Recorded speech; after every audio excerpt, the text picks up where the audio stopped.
A very good morning, dear students, and welcome to today's session. In today's session, we'll be dealing with Chapter 1 of Animal Farm.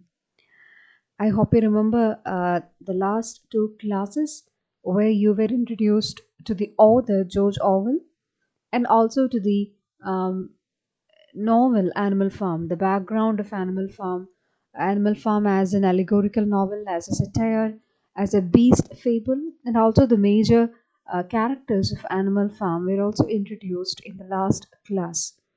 So let's begin chapter 1 of Animal Farm. When the novel opens, we are introduced to Mr. Jones, the owner of Manor Farm. Mr. Jones is presented as a drunkard, and on that particular night, when the story opens to he is drunk and he has forgotten to uh, lock the animals properly before going to bed. So, as soon as the light in the bedroom uh, goes out, there was a stirring and fluttering all through the farm buildings because word had gone round during the day that old Major, the prize middle white boar, had a strange dream, and he wished to communicate that strange dream to the other animals. And all the animals they agreed to meet in the big barn as soon as Mr. Johns was out of way. Old Major is known or called by every animal by the name Old Major, though he was exhibited under the name Wellington Beauty. And he is such an animal who is respected and admired by all the other animals of Manor Farm.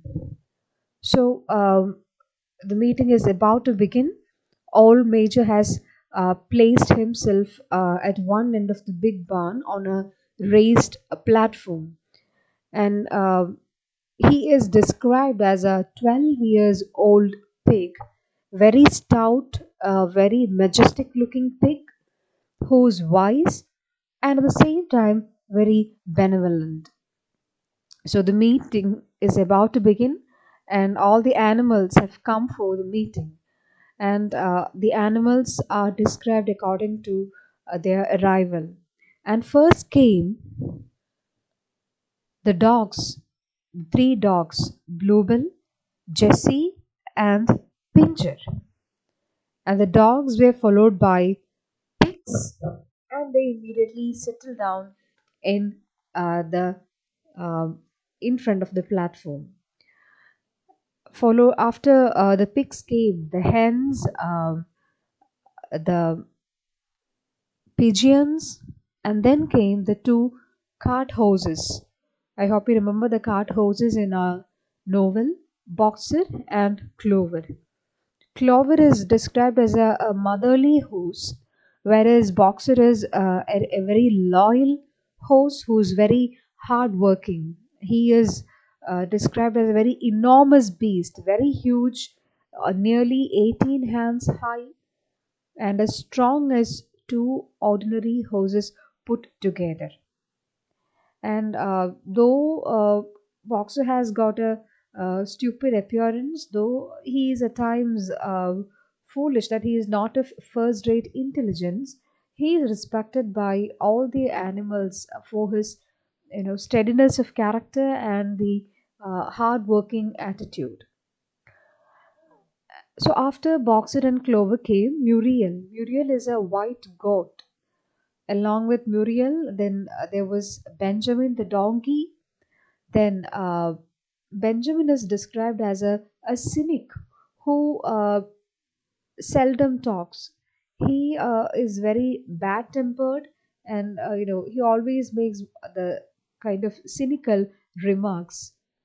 Because one such cynical remark by Benjamin is that God had given him tail to keep the flies off, but he would sooner have no tail and no flies. So he used to make such cryptic or such mysterious or enigmatic statements. So he is the only animal who never laughed, Benjamin the donkey. And if he is asked why didn't he laugh, then he would come up with the answer that he's nothing to laugh at. So at the same time, though he was a cynic, he was he was devoted to boxer. And these two people, Benjamin the donkey and Boxer, a hardworking cart horse, they used to spend their Sundays together in the small paddock beyond the orchard, and they used to gaze side by side without talking. So the horses came, and Muriel and Benjamin they all settled down, and then came ducklings. Ducklings they place themselves at some place where they would not be trodden on by the other animals. And at the last moment came Molly, the white mare. Molly is a foolish, pretty white mare who was too beauty conscious, and the only two things that Molly was concerned are sugar and ribbon. So she took a place near the front and began flirting her white mane. Mane is that little hair um, in front of a horse head. So Molly started flirting her white mane in order to draw attention of other animals to the red ribbons with which that mane is plaited. And at last came the cat. So these are the animals who came for old major's mating. The dogs, the pigs, the cart horses, Molly, Benjamin, Muriel, hens, pigeons, ducklings, cat, sheep, cows. All these animals came except one person, and the one person who didn't attend the meeting is Moses the raven. Moses didn't attend because Moses was actually, he is a tamed raven. He's a pet of Mr. John's, and he slept on a perch behind the back door. And when old Major saw that all the animals are very comfortably seated, he cleared his throat and he started addressing the animals. This is how he addressed the animals. Comrades, you have heard already about the strange dream that I had last night. But I will come to the dream later. I have something else to say first. I do not think, comrades, that I shall be with you for many months longer. And before I die, I feel it my duty to pass on to you such wisdom as I have acquired. I have had a long life. I have had much time for thought as I lay alone in my stall, and I think I may say that I understand the nature of life on this earth as well as any animal now living. It is about this that I wish to speak to you. So, Old Major addresses the animals by using the word comrades, and he says that he is approaching the end of his life and he needs to impart the wisdom that he has acquired in this long life to the other animals. And after sharing that wisdom, he will come to the strange dream that he had the previous night. So he talks about the life of the animals, and according to comrades, the lives of animals are miserable, laborious, and short. They are just given food in order to keep the breath in their life. And once the animals they become old and they become weak, they become useless, they are killed. And the only enemy, according to old Major, is man. Man is the only real enemy we have. And he says that no animal in England knows the meaning of happiness. No animal in England is free. The life of an animal is misery and slavery. That is the plain truth. And all Major tells the animals there is only one solution to this. Since man is the real enemy, the only solution is to remove man from the scene. And once man is removed, the root cause of hunger and overwork is abolished forever. Whatever the animals produce, it is being consumed by man. Man does not give milk, man does not lay eggs, he is too weak to pull the plough, he cannot run fast to catch the rabbits, yet he is the Lord of all animals. He makes the animals work and gives them the bare minimum to prevent them from starving, and the rest he keeps for himself. So he asks the cows what has happened to their milk. It was taken away by the humans. He asks the hens what has happened to the eggs that they lay. And how many eggs have you laid in the last year? How many of those eggs ever hatched into chicken? All eggs have gone to market in order to bring money for Mr. Jones and his men. He asks Clover what has happened to his to the four young pigs which he bore. All these were taken away by humans, and here it is, Mr. Jones. So the miserable life of animal is again not allowed to reach their natural span because they are taken away if they are found weak and old, and they are slaughtered. Almost all the animals except a few are slaughtered even before their natural span of life. So all major says that it is crystal clear that all the evils of this life spring from the tyranny of human beings. Get rid of man, the produce of our labor will be our own. So he, tells them that this is his message to all the other animals. The message to you, comrades, is rebellion, and he has no idea when this rebellion will come. Maybe in a day or a night or a week, a year, but one day revolution will come. And that was the only thing that he was sure about. And he wanted all the animals to pass this message of rebellion onto the other generations and struggle for this. So, Owl Major offers such fearful prophecies, warning each animal regarding their fate. Um, and once he, passes this message of rebellion, there is cheering from all the other animals. And he also tells the animals to be, beware of humans because they are very manipulative. And he then gives them a set of rules. And the first thing that he tells is that all men are enemies and all animals are comrades. All men are enemies and all animals are comrades. And then there was another rule, that is, whatever goes upon two legs is an enemy, whatever goes upon four legs or has wings is a friend. Remember, whatever goes upon two legs is an enemy, whatever goes upon four legs or has wings is a friend. And then he again, states them the again gives him a set of rules. Number one, that no animal must ever live in a house or sleep in a bed. No animal should wear clothes, or drink alcohol, or smoke tobacco, or touch money, or engage in trade.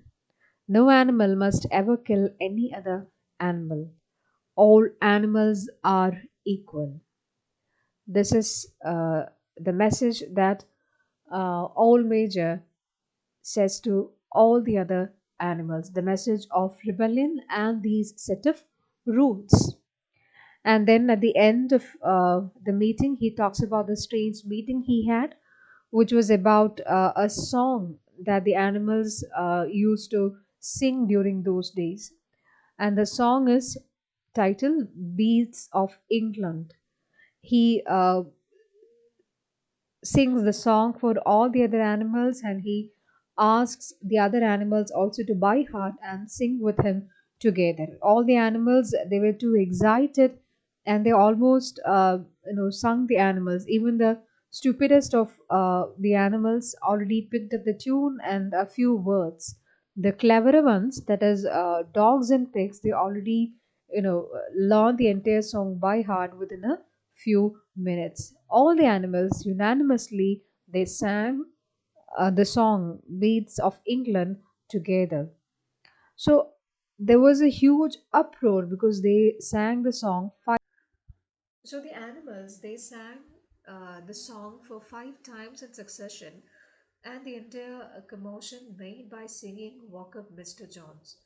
Mr. Jones fired a shot into the darkness, and then all the animals they went back to their stalls and they slept. This is how chapter 1 of Animal Farm ends. So, before we move to the next chapter, uh, we need to know something more about the character Old Major. As we know, Animal Farm is an allegorical novel. It is a satire against all the totalitarian forces, especially that of Stalinist Russia. So, the character Old Major is allegorical of Karl Marx. All the characters, all the events are allegorical of historical personages and historical events, especially of Russian Revolution. So Old Major is allegorical of Karl Marx. We know Old Major is an old boar who teaches the animals the philosophy called animalism. The song Beats of England also makes the animals aware of the cruelty that is meted out to them by human beings. He dies before the revolution too. Same is the case with Karl Marx, the inventor of communism, who wanted to unite the working class people in order to overthrow the ruling government. He also dies before the revolution. So these two theories and their philosophies have much in common. And remember, all major is allegorical of Karl Marx.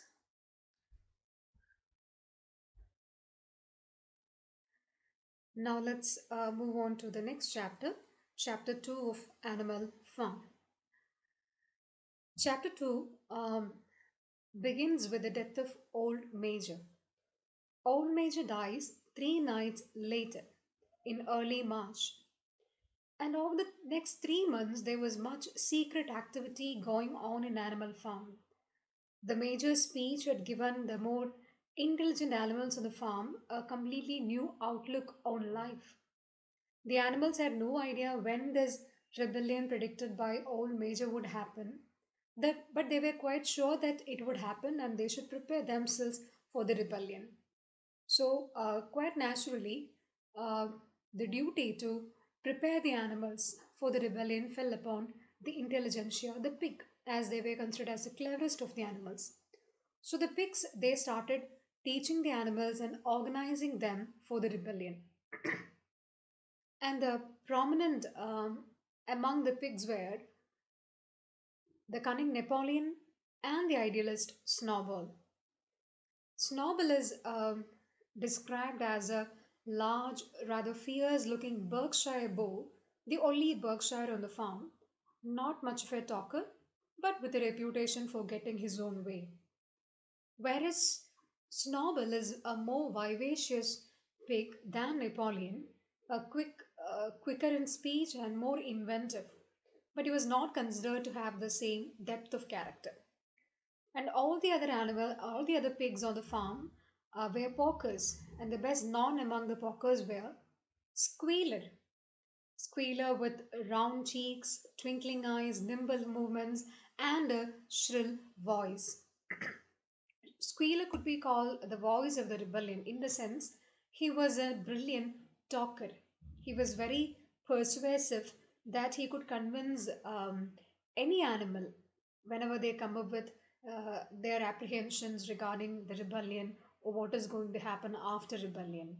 And even the other animals of the opinion that Squealer could turn black into white. So these three pigs, Napoleon, Snobble, and Squealer, together they elaborated the teachings of Old Major into a system of thought which they gave the name animalism. I hope you remember animalism. So, several nights the animals they used to meet, they used to hold the secret meetings, and they expounded the principles of animalism to the others.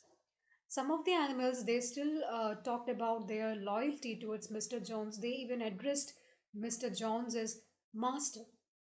Some were having doubts regarding what would happen to the animals if Mr. Jones is driven out.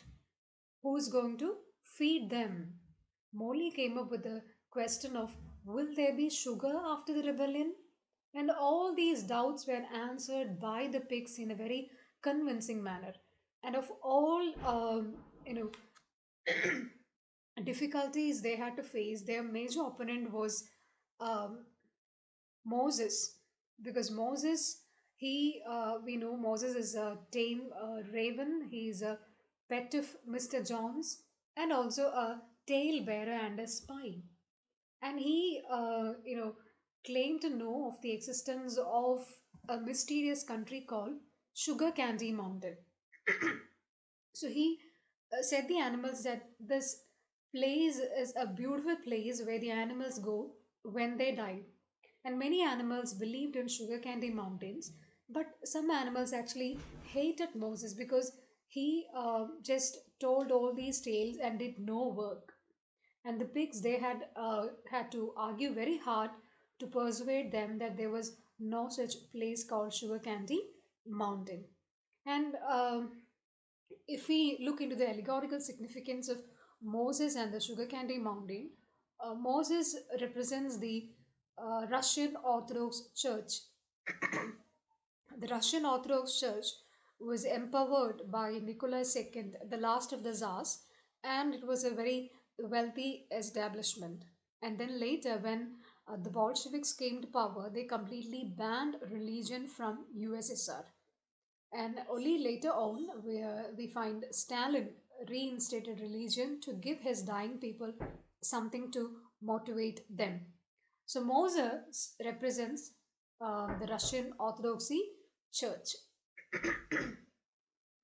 Now, of all the animals, the two faithful disciples were the two cart horses, Boxer and Clover. They, uh, they proved to be the best disciples of the pigs. They were not intelligent, but they obeyed everything that was said by the pigs. And also, they were unfailing in their attendance during all the secret meetings, and they even led the singing of Beads of England, with which the meetings always ended. Now, the rebellion happened much earlier and more easily than anyone expected.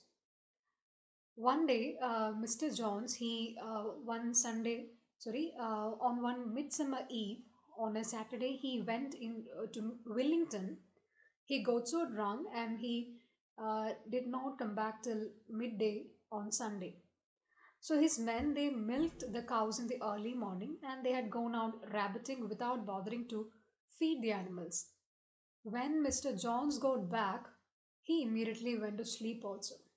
And the animals they were starving and they couldn't stand it anymore.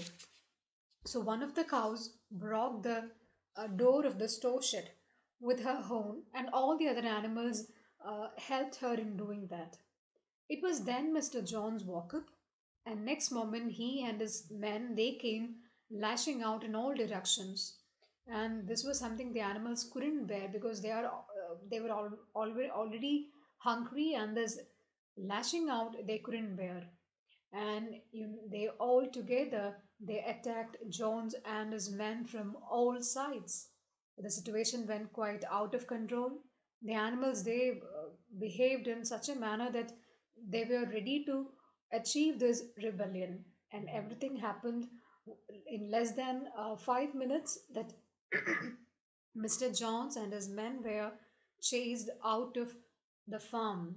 And Mrs. Johns, she saw the entire scene from the window, and she also, you know, taking a few things, left the farm. So the rebellion was successfully carried out by the animals. Johns was expelled, and now the manor farm is theirs. And for the first few minutes, the animals could hardly believe in their good fortune. They were in ecstasy. They went into all the places occupied by human beings.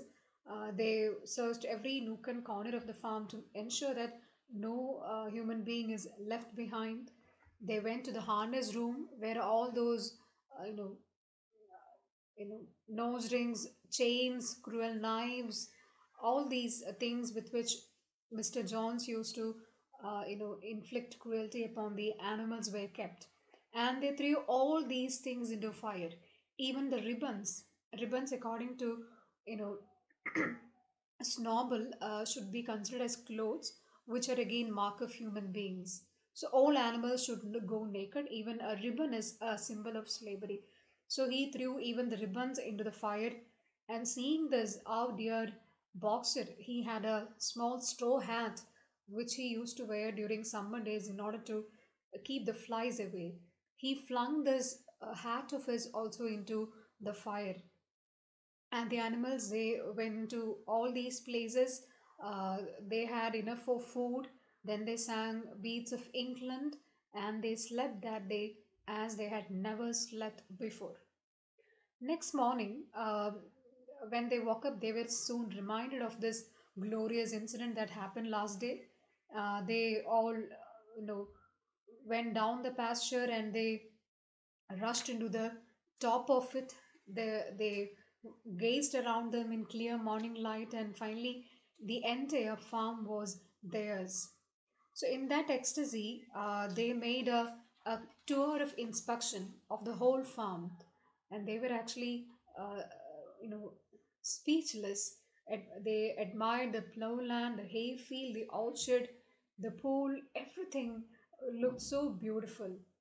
And then they filed back to the farm buildings, and they were at first quite frightened to get into the farm building, and then later Snobble and Napoleon, they butted the doors open with their shoulders, and the animals, they followed Napoleon and Snowball, and they entered this farm building.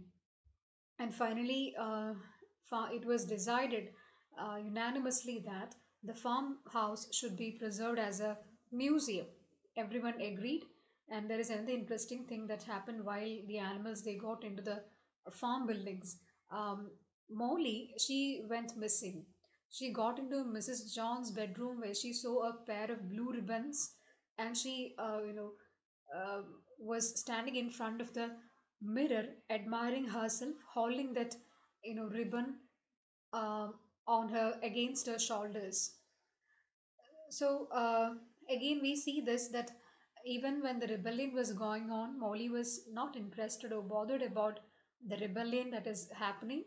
Her concern was her beauty, sugar, and ribbons. So the animals, they all had their breakfast, and they were there for the meeting where Napoleon and Snobble, they addressed the animals. The first address was by Snobble. He addressed the animals as comrades, and we're quite happy regarding the rebellion. And he reminded the animals of the harvest that they, for which they need to work really hard. And the first thing that he did after the rebellion was changing the name of Manor Farm into Animal Farm. So he painted the name Animal Farm instead of Manor Farm. And it was then that he revealed that the pigs, they learned how to read and write during the last few months. He also wrote the seven commandments on the wall. And here goes the seven commandments. Whatever goes upon four legs is an enemy. Whatever goes upon, whatever goes upon two legs is an enemy. That is an error in the PowerPoint. Please do read it as whatever goes upon two legs is an enemy, whatever goes upon four legs or has wings is a friend. No animal shall wear clothes, no animal shall sleep in a bed, no animal shall drink alcohol, no animal shall kill any other animal, and finally, all animals are equal. These are the seven commandments. And so he painted all these seven commandments on the wall too. It was very neatly written, except a few errors, like you can see that here. Um, the word friend was written with a minor spelling error, that is, it was written like FREIND instead of FRIEND, and also one of the S's, the letter S was written the wrong way around. So all the animals, they come with in complete agreement to the fact that they were ready to consider the pigs as their leaders, the pigs as their uh, commanders, as they were the intelligentsia. And then Snobble exhorted all the other animals to work for the harvest, so they all marched towards the hayfield. As they were about to march towards the hayfield, there was a cry, and the cry was from the three cows, and they expressed their agony that they weren't milked for the last 24 hours, and their udders were almost bursting. So the pigs, they sent for buckets and they milked the cows fairly successfully. So see, the pigs, they have started doing the jobs of human beings. The things that were earlier done by men are now being done by the pigs. They know reading, they know writing, they have already written the seven commandments. They changed the name of animal manor farm into animal farm, and now they are even milking the cows. So that was a successful milking. They got 5 buckets of frothing, creamy milk. So one of the animals asked, "What is going to happen to the milk?" And one of the hens said, "Jones used sometimes to mix some of the milk in our mashes." Then came Napoleon and he said, "Never mind the milk, comrades. That will be attended to. The harvest is more important. Comrade Snobble will lead the way. I shall follow in a few minutes. Forward, comrades, the hay is waiting." So you see how cunningly he, distracts the animals. They were concerned about the milk, but he distracts them by saying that we have much more a thing to do, and that is the harvest that is awaiting. Let us go to the hay field and work for the harvest. So the animals, they all went to the hay field for the harvest, and they came back in the evening. And when they came back in the evening, it was noticed that the milk had disappeared. This is where chapter 2 ends. And in chapter 2 again, we should discuss a few allegorical references, like that of Moses. Moses, I said, is symbolic of the Russian Orthodox Church. And then we have Mr. Jones. Mr. Jones is seen as an allegorical representation of Tsar Nicholas II. Tsar Nicholas II was the last of the Tsars. So Mr. Jones is presented as an irresponsible farmer, irresponsible owner who is cruel, but at the same time, uh, he was kind to at times. He mixed milk and animals mash as a kind of special treat at times. So he was cruel, but he has also shown certain elements of kindness towards the animals. Tsar Nicholas II, on the other hand, was also a poor leader when compared to the European rulers. He was cruel and brutal to his opponents, and he was kind to hire certain students as spies so they could make money. So, this is the similarity that we see between the two characters, Mr. Jones and Tsar Nicholas II. Just like Mr. Jones was thrown out of the manor farm which he owned, Tsar Nicholas was also abdicated from the throne by the government, the Bolsheviks, who later came to by the provisional government. Then again, we have animalism and communism. Animalism, we learn that is a a philosophy taught by old major, where all animals are equal and everyone owns the farm. Better life for workers, no rich, no poor. Same is the case with communism of Karl Marx, where all people are considered equal, where government owns everything and people own the government. And these two flags, or uh, the emblems that are there in the flags, are also similar. We'll come to learn about this flag of the animals in the coming chapters. So that's all about chapter 2. Thank you.